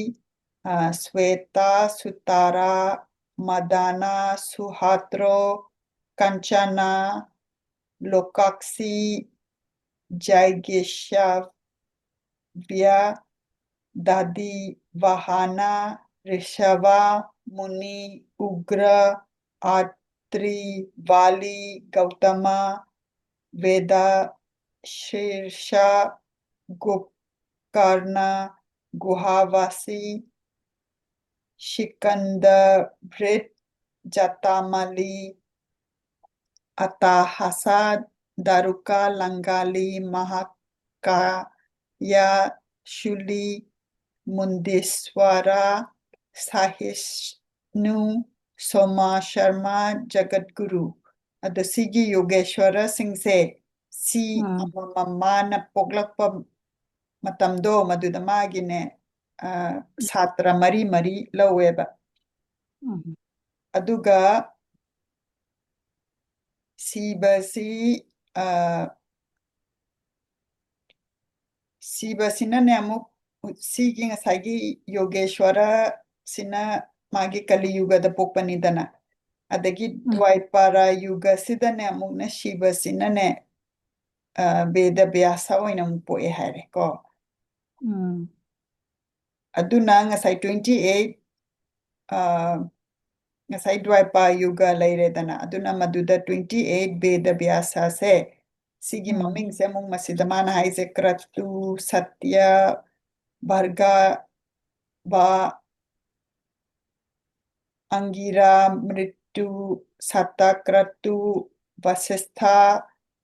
सरस्वता त्रिधामा त्रिविता नारायण तरक्षु अरुणी देवा कृतंजया ऋतंजया भरद्वाज गौतमा वच्चास्रवा सुष्मायाना यानी त्रिनाबिंदु रक्षा सक्त्री धीमाना सततेजा परशरा जातु कर्णा कृष्ण द्वैपायना को मसी हायरे अदगी मसीगी ममिंगसी अदुम पुराना अतैसु अदुम चपमाना अदुम इबिरमी अदुगा ngसाइगी अखोइना योगा सिगी कंपोनेंट से निपाननी मसी यमा नियमा आसना प्राणायामा प्रतिहारा धारणा ध्याना समाधि हाइना अखोइना मसी हानसु कितंग पंजखरे अदगी यमा सिना अखोइना मेडिटेशन तौबसे सी प्रिपरेशन तौरक्पा कांदने नॉन वायलेंस की प्रैक्टिस से नि अदुगी मरमदा हेना ताकपीबा अदुगी कैटेगरी नि नियमा हाइसिना अखोइना रूल्स से फॉलो तौगदबा रूल्स हाइबदी अचुंबा चटपा अदगी सेलिबेसी हाइदे प्योर ओइना लैबा मागी सेक्स लाइफ लैतबा अदगी जेलसी लैतबा अदगी नाना लैबा अदगी अखोइना दान तौबा अदगी अखोइना चरा हेनबा मतम लई मतम अखोइना प्रिस्क्राइब तौबा मतम दुता चरा हेनबा अदुगुंबा चटपसे सिसिना नियमा लैरेको मागी रूल्स एंड रेगुलेशन दो दगी प्राणायामा हाइसिना अखोइना सोर होनबसे असी कंट्रोल तौबगी ताकपा अदुगुंबनी अदगी अखोइना ꯐꯖꯅ ꯐꯝꯃꯒ ꯃꯦꯗꯤꯇꯦꯁꯟ ꯇꯧꯕꯁꯦ ꯁꯤꯅ ꯉꯁꯥꯏꯒꯤ ꯑꯥꯁꯅꯥ ꯍꯥꯏꯁꯦ ꯄꯣꯁꯆꯔꯁꯦ ꯁꯤ ꯇꯥꯛꯄꯒꯤ ꯁꯤꯃ ꯂꯩꯔꯦ ꯄ꯭ꯔꯇꯤꯍꯥꯔꯥ ꯁꯤꯅ ꯑꯩꯈꯣꯏꯅ ꯋꯤꯗ꯭ꯔꯣ ꯇꯧꯕ ꯍꯥꯏꯕꯗꯤ ꯑꯩꯈꯣꯏꯅ ꯃꯥꯏꯟꯁꯤ ꯅꯠꯇ꯭ꯔꯒꯅ ꯑꯩꯈꯣꯏꯒꯤ ꯕꯣꯗꯤ ꯁꯦꯟꯁ ꯁꯤꯒꯤ ꯑꯦꯗꯤꯛꯁꯟ ꯂꯩꯕ ꯃꯦꯇꯤꯔꯤꯌꯦꯜꯗꯒꯤ ꯋꯤꯗ꯭ꯔꯣ ꯇꯧꯕ ꯍꯥꯏꯕꯗꯤ ꯑꯩꯈꯣꯏꯅ ꯆꯥꯅꯤꯡꯕꯗꯒꯤ ꯕꯣꯗꯤꯁꯤꯅ ꯀꯟꯇ꯭ꯔꯣल ꯇꯧꯗꯕꯗꯣ ꯑꯗꯨꯒꯤ ꯋꯤꯗ꯭ꯔꯣꯋꯦꯜꯗꯨꯅꯦꯕ ꯄ꯭ꯔꯇꯤꯍꯥꯔꯥ ꯍꯥꯏꯁꯦ ꯑꯗꯨꯒ ꯑꯩꯈꯣꯏꯅ ꯃꯁꯤꯗ ꯃꯦꯗꯤꯇꯦꯁꯟꯁꯤꯗ ꯅꯤꯡꯕ ꯑꯩꯈꯣꯏꯅ ꯐꯣꯀꯁ ꯇꯧꯕ ꯏꯃꯦꯖꯇꯣ ꯑꯗꯨꯃ ꯐꯤꯛꯁ ꯑꯣꯏꯅ ꯂꯩꯔꯛꯄꯗꯣ ꯑꯗꯨꯅ ꯙꯥꯔꯥꯅꯥ ꯍꯥꯏꯅ ꯀꯧꯔꯅꯤ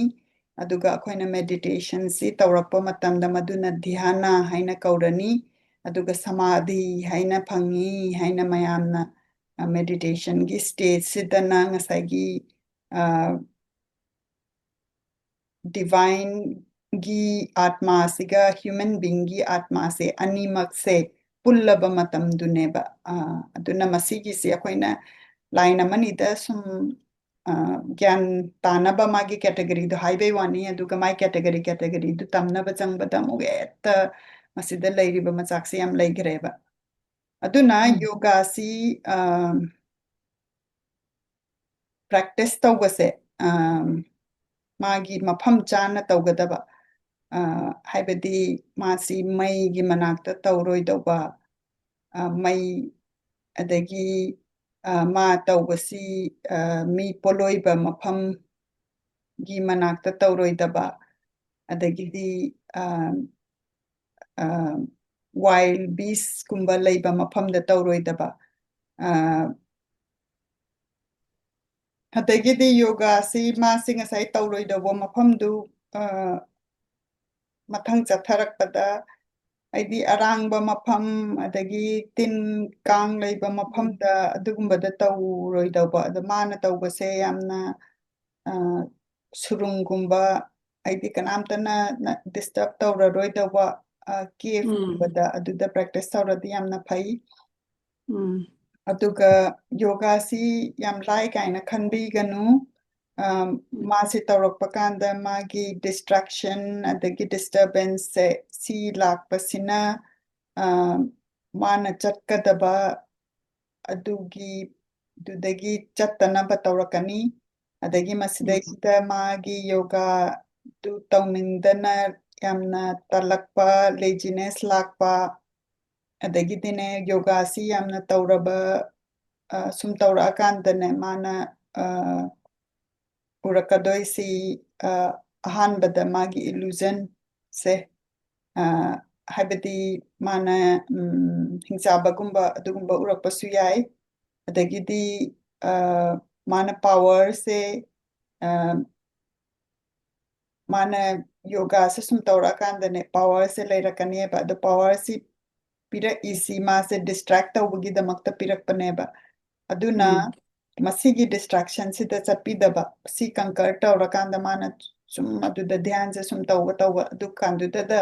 ꯃꯥꯅ ꯊ꯭ꯔꯨ ꯕ꯭ꯂꯤꯁꯁꯦ ꯐꯪꯒꯅꯤꯅ ꯍꯥꯏꯕ ꯑꯗꯨ ꯃꯈꯥ ꯇꯥꯔꯛꯄꯁꯤ ꯏꯃꯥ ꯇꯧꯈꯤꯁꯦ ꯍꯥꯏꯕ꯭ꯔꯥ ꯑꯗꯣ ꯑꯩꯅ ꯂꯤꯡꯒꯒꯤ ꯃꯔꯝꯁꯤꯗ ꯑꯃꯗꯤ ꯏꯔꯤ ꯃꯁꯤ ꯄꯥꯃꯤꯟꯅꯔꯕ ꯃꯇꯨꯡꯗ ꯂꯣꯏꯁꯟꯃꯤꯟꯅꯔꯁꯤ ꯀꯔꯤ ꯍꯥꯏ ꯀꯩꯁꯨ ꯀꯥꯏꯗꯦ ꯑꯗꯨꯗꯤ ꯂꯤꯡꯒꯒꯤ ꯃꯈꯥ ꯇꯥꯖꯔꯛꯀꯦ ꯑꯗꯩ ꯃꯨꯅꯤꯁꯤꯡꯁꯤꯅ ꯑꯃꯨꯛ ꯍꯪꯉꯦ ꯁꯤꯕꯁꯤ ꯂꯤꯡꯒꯒꯤ ꯐꯣꯝꯁꯤꯗ ꯃꯌꯥꯝꯅ ꯈꯣꯏꯔꯝꯅꯔꯤꯁꯤ ꯀꯔꯤꯒꯤꯅꯣ ꯍꯥꯏꯅ ꯑꯃꯨꯛ ꯍꯪꯉꯦ ꯑꯗꯒꯤ ꯂꯣꯃꯥ ꯍꯔꯁꯅꯥꯅ ꯃꯈꯥ ꯇꯥꯅ ꯋꯥꯔꯤꯁꯦ ꯑꯃꯨꯛ ꯂꯤꯕꯤꯔꯛꯑꯦ ꯆꯍꯤ ꯀꯌꯥꯒꯤ ꯃꯃꯥꯡꯗꯅꯦ ꯗꯤꯁꯇ꯭ꯔꯛꯁꯟ ꯂꯣꯏꯔꯕ ꯃꯇꯨꯡꯗ ꯏꯁꯤꯡ ꯉꯥꯛꯇ ꯉꯥꯏꯔꯦꯕ ꯌꯨꯅꯤꯚꯔꯁꯁꯤꯗ ꯑꯗꯨꯒ ꯌꯨꯅꯤꯚꯔꯁꯁꯦ ꯃꯝꯃꯒ ꯂꯩꯔꯦꯕ ꯑꯗꯨꯒ ꯕꯤꯁꯅꯨꯁꯤꯅꯅꯦ ꯏꯁꯤꯡꯁꯤꯗꯅꯦ ꯇꯨꯝꯃꯀꯥꯟꯁꯤꯗ ꯃꯥꯅ ꯅꯥꯔꯥꯌꯟꯅ ꯐꯣꯝꯁꯤꯗ ꯃꯥꯁꯦ ꯇꯨꯝꯃꯦꯕ ꯏꯁꯤꯡꯒꯤ ꯃꯊꯛꯁꯤꯗ ꯑꯗꯩꯗꯤ ꯕ꯭ꯔꯍ꯭ꯃꯅ ꯕꯤꯁꯅꯨꯁꯦ ꯃꯥꯁꯦ ꯇꯨꯝꯕꯁꯦ ꯁꯤꯁꯤ ꯎꯔꯦ ꯑꯗꯨꯀꯥꯟꯗ ꯃꯥꯁꯦ ꯍꯧꯗꯣꯛꯑꯦꯕ ꯑꯗꯩꯗ ꯃꯥꯅ ꯕꯤꯁꯅꯨꯁꯤ ꯃꯥꯅ ꯃꯁꯛꯁꯦ ꯑꯗꯨꯗ ꯈꯪꯉꯨꯗ꯭ꯔꯦꯕ ꯕ꯭ꯔꯍ꯭ꯃꯁꯤꯅ ꯑꯗꯨꯒ ꯃꯥꯅ ꯍꯧꯒꯠꯂꯣ ꯅꯪ ꯀꯅꯥꯅꯣ ꯅꯪ ꯀꯔꯤꯅꯣ ꯅꯪ ꯁꯤ ꯇꯧꯔꯤꯁꯦꯅ ꯃꯥꯁꯤꯅ ꯃꯥꯏꯅ ꯍꯧꯗꯣꯛꯎꯔꯦꯕ ꯑꯗꯩꯗꯤ ꯕꯤꯁꯅꯨꯁꯦ ꯍꯧꯒꯠꯂꯀꯥꯟꯁꯤꯗ ꯕ꯭ꯔꯍ꯭ꯃꯁꯤ ꯎꯔꯦꯕ ꯃꯥ ꯂꯦꯞꯄꯒ ꯂꯩꯕꯗꯨꯗ ꯑꯗꯩꯗꯅꯦ ꯕꯤꯁꯅꯨꯁꯤꯅ ꯅꯣꯛꯑꯒꯅꯦ ꯃꯥꯅ ꯍꯥꯏꯔꯛꯑꯦꯕ ꯕ꯭ꯔꯍ꯭ꯃ ꯅꯪ ꯀꯃꯥꯏꯅ ꯇꯧꯔꯤ ꯅꯪ ꯂꯣꯏꯅꯃꯛ ꯑꯗꯨꯝ ꯐꯔꯤꯕ ꯅꯠꯇ꯭ꯔꯣ ꯏꯆꯥ ꯅꯨꯄꯥ ꯍꯥꯏꯅ ꯍꯥꯏꯔꯛꯑꯦ ꯑꯗꯒꯤꯗꯤꯅꯦ ꯕ꯭ꯔꯍ꯭ꯃꯁꯤꯅꯅꯦ ꯑꯗꯨꯗꯅꯦ ꯁꯥꯎꯔꯒꯅꯦ ꯅꯪꯅ ꯀꯅꯥꯅꯣ ꯅꯪꯅ ꯀꯃꯥꯏꯅ ꯑꯩꯁꯦ ꯅꯆꯥꯅꯤ ꯀꯥꯏꯅ ꯀꯧꯔꯤꯅꯣ ꯑꯩꯗꯤ ꯕ꯭ꯔꯍ꯭ꯃꯅꯤꯅꯦ ꯃꯌꯥꯝꯒꯤ ꯂꯣꯏꯅ ꯁꯦꯝꯕꯤ ꯁꯥꯕꯤꯕ ꯂꯥꯏꯅꯤ ꯑꯩꯅ ꯂꯣꯏ ꯁꯦꯝꯃꯤꯕꯅꯤꯅ ꯌꯨꯅꯤꯚꯔꯁꯁꯦ ꯅꯪꯅ ꯀꯅꯥꯅꯣ ꯑꯩꯉꯣꯟꯗ ꯃꯆꯥ ꯀꯥꯏꯅ ꯀꯧꯔꯗꯅ ꯍꯥꯏꯕꯤꯔꯛꯑꯦ ꯑꯗꯩꯗꯤ ꯕꯤꯁꯅꯨꯁꯤꯅ ꯑꯦ ꯅꯪꯗꯤ ꯂꯣꯏ ꯀꯥꯎꯔꯕꯣꯏꯔꯦ ꯑꯩꯗꯤ ꯕꯤꯁꯅꯨꯅꯤꯅꯦ ꯅꯪꯁꯦ ꯑꯩ ꯏꯁꯥꯁꯤꯗꯒꯤ ꯁꯦꯝꯈ꯭ꯔꯤꯕꯅꯤꯅꯦ ꯑꯩ ꯏꯁꯥꯁꯤꯗꯒꯤ ꯄꯣꯛꯈꯤꯕꯅꯤꯅꯦ ꯑꯗꯨꯅꯕꯨ ꯅꯪꯁꯦ ꯑꯩꯒꯤ ꯏꯆꯥ ꯅꯨꯄꯥꯅꯦꯅ ꯀꯧꯔꯤꯕꯅꯤꯅꯦꯅ ꯕꯤꯁꯅꯨꯁꯤꯅ ꯍꯥꯏꯗꯣꯔꯛꯑꯦꯕꯀꯣ ꯑꯗꯩꯗꯤ ꯕ꯭ꯔꯍ꯭ꯃꯁꯦ ꯑꯗꯨ ꯃꯥꯅ ꯍꯥꯏꯕꯗꯨ ꯊꯥꯖꯗꯕꯅꯤꯅ ꯃꯥꯁꯤꯅ ꯈꯠꯅꯕ ꯍꯧꯔꯦꯕ ꯕꯤꯁꯅꯨꯁꯤꯗ ꯑꯗꯒꯤꯗꯤ ꯃꯕꯥꯅꯤꯁꯦ ꯑꯗꯨꯃꯥꯏꯅ ꯈꯠꯅꯕꯁꯤꯗꯅꯦ ꯈꯠꯅꯔꯤꯉꯩꯁꯤꯗꯅꯦ ꯌꯥꯝꯅ ꯑꯔꯪꯕꯅꯦ ꯂꯤꯡꯒ ꯑꯃꯅꯦ ꯁꯠ ꯂꯥꯎꯅ ꯊꯣꯛꯂꯛꯑꯦ ꯍꯥꯏ ꯑꯗꯒꯤꯗꯤ ꯂꯤꯡꯒꯁꯦ ꯊꯣꯛꯂꯛꯄꯁꯤꯗꯅꯦ ꯃꯥ ꯊꯣꯛꯂꯛꯏꯁꯦ ꯕ꯭ꯔꯍ꯭ꯃꯒ ꯕꯤꯁꯅꯨꯒ ꯈꯠꯅꯕꯁꯤ ꯈꯥꯝꯅꯕꯒꯤ ꯍꯦꯛ ꯊꯣꯛꯂꯛꯄꯗꯧꯅ ꯊꯣꯛꯂꯛꯑꯦ ꯍꯥꯏ ꯑꯗꯩ ꯂꯤꯡꯒꯁꯦ ꯁꯨꯝ ꯋꯥꯡꯈꯠꯂꯒꯅꯦ ꯀꯩꯅꯣ ꯁ꯭ꯀꯥꯏ ꯃꯊꯛꯁꯦ ꯁꯤꯐꯧ ꯋꯥꯡꯈꯠꯈ꯭ꯔꯒꯅꯦ ꯀꯗꯥꯏꯗꯒꯤ ꯍꯧꯔꯛꯏꯅꯣ ꯀꯗꯥꯏꯗꯅ ꯂꯣꯏꯔꯤꯅꯣꯁꯦ ꯈꯪꯗ꯭ꯔꯦꯕ ꯑꯗꯩꯗꯤ ꯕꯤꯁꯅꯨꯅ ꯕ꯭ꯔꯍ꯭ꯃꯗ ꯍꯪꯉꯤ ꯑꯦ ꯀꯩꯅꯣ ꯁꯤꯅꯕ ꯁꯤꯒꯤ ꯃꯩꯒꯤ ꯄꯤꯂꯔ ꯑꯆꯧ ꯄꯤꯂꯔꯁꯤꯅ ꯀꯔꯤꯅꯣ ꯇꯧꯔꯤꯁꯤꯅ ꯑꯩ ꯑꯝꯇ ꯊꯤꯒꯠꯈꯤꯒꯦ ꯁꯤꯅ ꯀꯗꯥꯏꯗ ꯂꯣꯏꯔꯤꯅꯣ ꯑꯩꯗꯤ ꯃꯣꯏꯅ ꯎꯕ ꯐꯪꯗ꯭ꯔꯦꯕ ꯑꯗꯨꯒ ꯃꯥꯅ ꯍꯥꯏꯔꯦꯕ ꯕꯤꯁꯅꯨꯁꯤꯅ ꯕ꯭ꯔꯍ꯭ꯃꯗ ꯍꯥꯏꯔꯦꯕ ꯅꯪꯅ ꯃꯊꯛꯇ ꯆꯠꯂꯒ ꯀꯗꯥꯏꯗ ꯂꯣꯏꯒꯦ ꯍꯥꯏꯗꯨ ꯌꯦꯡꯉꯨ ꯑꯩꯅ ꯃꯈꯥꯔꯣꯝꯗ ꯆꯠꯂꯀꯥꯟꯗ ꯀꯗꯥꯏꯗ ꯂꯣꯏꯒꯦꯗꯨ ꯌꯦꯡꯉꯨꯒꯦ ꯑꯗꯨꯒ ꯏꯕꯥꯅꯤ ꯃꯔꯛꯇ ꯑꯃꯨꯛ ꯃꯌꯥꯏꯁꯤꯗ ꯑꯃꯨꯛ ꯃꯤꯠ ꯇꯧꯔꯀꯥꯟꯗ ꯑꯩꯈꯣꯏ ꯎꯅꯔꯀꯥꯟꯗ ꯑꯃꯨꯛ ꯅꯪꯅ ꯀꯔꯤ ꯎꯔꯛꯀꯦ ꯑꯩꯅ ꯀꯔꯤ ꯎꯔꯛꯀꯦꯗꯣ ꯏꯕꯥꯅꯤ ꯈꯪꯃꯤꯟꯅꯁꯦꯅ ꯍꯥꯏꯔꯦ ꯑꯗꯒꯤꯗꯤ ꯕ꯭ꯔꯍ꯭ꯃꯁꯦ ꯌꯥꯔꯦ ꯑꯗꯨꯅ ꯃꯥꯅꯅꯦ ꯀꯩꯅꯣ ꯁ꯭ꯋꯥꯟ ꯑꯃꯒꯤ ꯐꯣꯝ ꯁꯦ ꯂꯧꯔꯀꯥꯟꯗ ꯃꯥꯅ ꯄꯥꯏꯔꯒ ꯃꯊꯛꯂꯣꯝꯗ ꯆꯠꯈ꯭ꯔꯦ ꯑꯗꯨꯒ ꯕꯤꯁꯅꯨꯁꯤꯅꯅꯦ ꯂꯝꯑꯣꯛ ꯕꯣꯔ ꯑꯃꯒꯤ ꯐꯣꯝꯗꯅꯦ ꯆꯠꯂꯒ ꯃꯥꯅ ꯃꯈꯥꯗ ꯆꯠꯂꯦꯕ ꯑꯗꯨ ꯃꯣꯏꯅꯅꯦ ꯕꯤꯁꯅꯨꯁꯤꯅꯅꯦ ꯃꯈꯥꯗ ꯆꯠꯂꯁꯨꯅꯦ ꯃꯥꯁꯦ ꯀꯗꯥꯏꯗ ꯂꯣꯏꯒꯦ ꯂꯤꯡꯒꯁꯦ ꯀꯗꯥꯏꯗ ꯂꯣꯏꯒꯦꯁꯦ ꯃꯥꯁꯦ ꯎꯗ꯭ꯔꯦꯕ ꯑꯗꯨꯒ ꯕ꯭ꯔꯍ꯭ꯃꯁꯤꯁꯨꯅꯦ ꯃꯊꯛꯇ ꯄꯥꯏꯔ ꯆꯠꯂꯦꯗꯅ ꯑꯗꯨꯁꯨ ꯃꯥ ꯎꯗ꯭ꯔꯦꯕ ꯑꯗꯣ ꯃꯣꯏꯁꯦ ꯍꯜꯂꯛꯑꯀꯥꯟꯁꯤꯗ ꯃꯣꯏꯁꯦ ꯃꯕꯥꯅꯤꯃꯛꯁꯤꯅꯅꯦ ꯂꯤꯡꯒꯁꯦ ꯀꯗꯥꯏꯗ ꯂꯣꯏꯒꯦ ꯀꯔꯤꯗ ꯍꯧꯋꯦꯁꯦ ꯈꯪꯕ ꯉꯝꯗ꯭ꯔꯦꯕ ꯑꯗꯒꯤꯗꯤ ꯃꯣꯏꯅ ꯑꯗꯨ ꯎꯔꯨꯕꯗꯩ ꯈꯜꯂꯦ ꯑꯣ ꯁꯤꯗꯤ ꯌꯥꯝꯅ ꯄꯋꯔ ꯂꯩꯕ ꯃꯣꯏꯗꯒꯤ ꯍꯦꯟꯅ ꯆꯥꯎꯅ ꯄꯋꯔ ꯂꯩꯕ ꯑꯃꯅꯤꯅꯦ ꯃꯁꯤꯗꯤ ꯑꯩꯅ ꯃꯣꯏꯁꯦ ꯈꯜꯂꯀꯥꯟꯗ ꯃꯣꯏꯁꯦ ꯂꯤꯡꯒꯁꯤꯗ ꯈꯣꯏꯔꯝꯃꯦꯕ ꯑꯗꯒꯤ ꯃꯣꯏꯁꯦ ꯃꯟꯇ꯭ꯔꯒ ꯁꯣꯜꯂꯦ ꯃꯟꯇ꯭ꯔꯁꯤ ꯃꯣꯏꯅ ꯑꯣꯝ ꯃꯩꯁꯦ ꯃꯁꯤ ꯁꯣꯜꯂꯀꯥꯟꯁꯤꯗ ꯃꯁꯤꯁꯤꯅ ꯍꯦꯛꯇ ꯂꯤꯡꯒꯁꯤꯒꯤꯅꯦ ꯃꯅꯥꯛꯁꯤꯗ ꯁꯣꯟꯕꯗ ꯄꯨꯔꯥ ꯑꯦꯀꯣꯒ ꯀꯥꯔꯒ ꯃꯣꯏꯁꯦ ꯑꯗꯨꯃꯥꯏꯅ ꯁꯣꯜꯂꯦꯕ ꯁꯣꯟꯕꯗꯒꯤꯅꯤꯅꯦ ꯂꯤꯡꯒꯁꯤꯗꯒꯤꯅ ꯁꯤꯕꯁꯦ ꯊꯣꯛꯂꯛꯑꯦꯕ ꯑꯗꯣ ꯃꯥꯅ ꯊꯣꯛꯂꯛꯏꯁꯦ ꯃꯨꯅꯤ ꯚꯦꯗꯥ ꯅꯥꯃꯥ ꯍꯥꯏꯕꯁꯦ ꯁꯤꯒꯤ ꯀꯩꯅꯣꯗ ꯊꯣꯛꯂꯛꯑꯦꯕ ꯐꯣꯝꯗ ꯑꯗꯒꯤꯗꯤ ꯃꯥꯅ ꯍꯥꯏꯔꯦ ꯂꯤꯡꯒꯁꯤꯅꯤꯅꯦ ꯌꯨꯅꯤꯚꯔꯁꯀꯤ ꯑꯣꯔꯤꯖꯤꯟꯗꯤ ꯑꯗꯨꯅ